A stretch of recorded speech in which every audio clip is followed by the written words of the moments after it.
It is 9 in the morning on the first day of the month. Your phone buzzes once on the desk. $100 has left your account. You barely look at it, because $100 is in that strange middle zone. It is not nothing, but it is also not big enough to stop your day. It can disappear into food delivery, a better phone plan, parking, subscriptions, impulse buys, or a small automatic investment. And that is why it matters. The dangerous thing about $100 is not that it is large. The dangerous thing is that it is easy to ignore. So let us follow the same $100 for 40 years. Not a lottery win, not a stock-picking miracle, not some influencer promise about getting rich quickly. Just $100 a month, leaving on schedule, for long enough that the result stops looking small. At 25, two people start in the same office. Marcus and Owen both earn normal salaries. Both have rent, bills, groceries, and the same feeling that money disappears faster than it should. Both also have $100 a month leaving their accounts. Marcus points his $100 toward a simple, broad investment fund after handling the basics. He has a small cash buffer, he is not ignoring high-interest debt, and he is not skipping free employer match if one is available. Then he automates the investment and stops negotiating with himself every month. Owen points his $100 toward comfort, a better phone plan, a parking spot closer to the door, a few subscriptions, a few small upgrades that make the month feel smoother. For a long time, Marcus does not look smarter. Owen does not look reckless. From the outside, their lives look almost identical. That is the first lesson. Good money decisions are often invisible before they are obvious. Before we go further, there is one important rule. Investing is powerful, but order matters. If you cannot pay rent, the answer is not to buy an index fund. If you have expensive credit card debt charging brutal interest, that usually deserves attention before taxable investing. If your employer offers a match, skipping it can mean walking past compensation you already earned. And if you have no emergency fund at all, one surprise bill can force you to sell investments at the worst time. So the smarter order is simple. First, keep your basic bills stable. Second, build a small emergency buffer.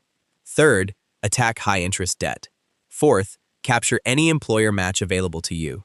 Fifth, automate long-term investing in a low-cost, diversified way. Marcus is not doing something fancy. He is just putting his $100 in the right lane. After 1 year, Marcus has contributed $1,200. In a simplified example, using a long-term annual return assumption, the account may show a little more than that. The extra amount is not life-changing. It is not even good dinner conversation.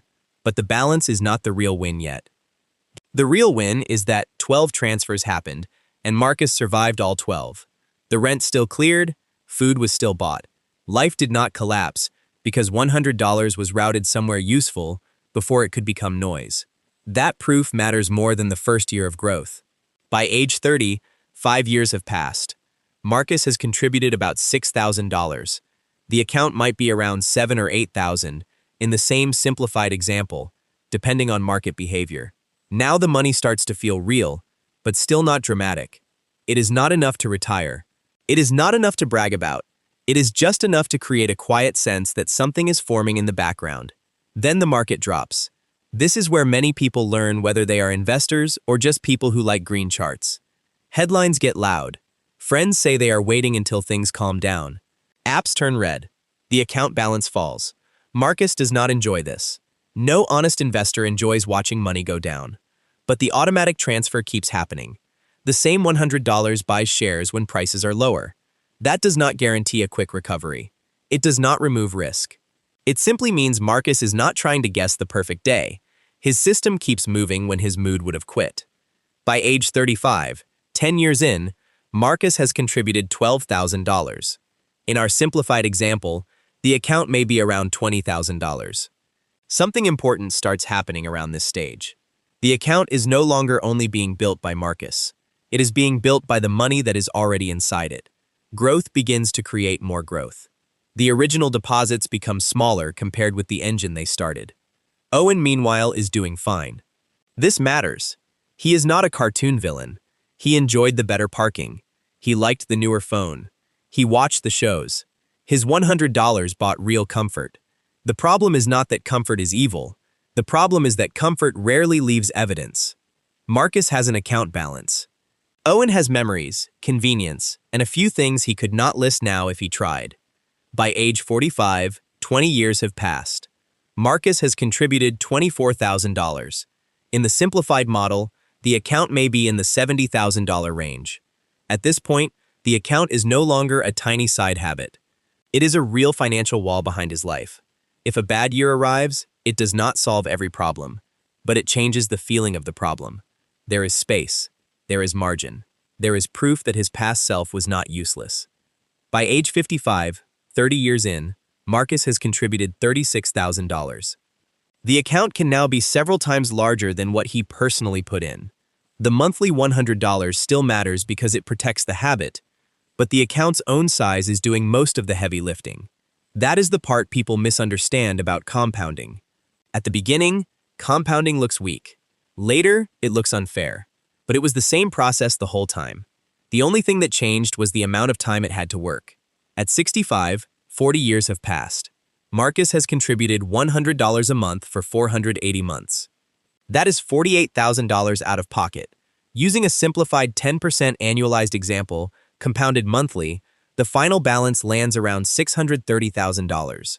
Exact results would depend on real market returns, fees, taxes, timing, and account type.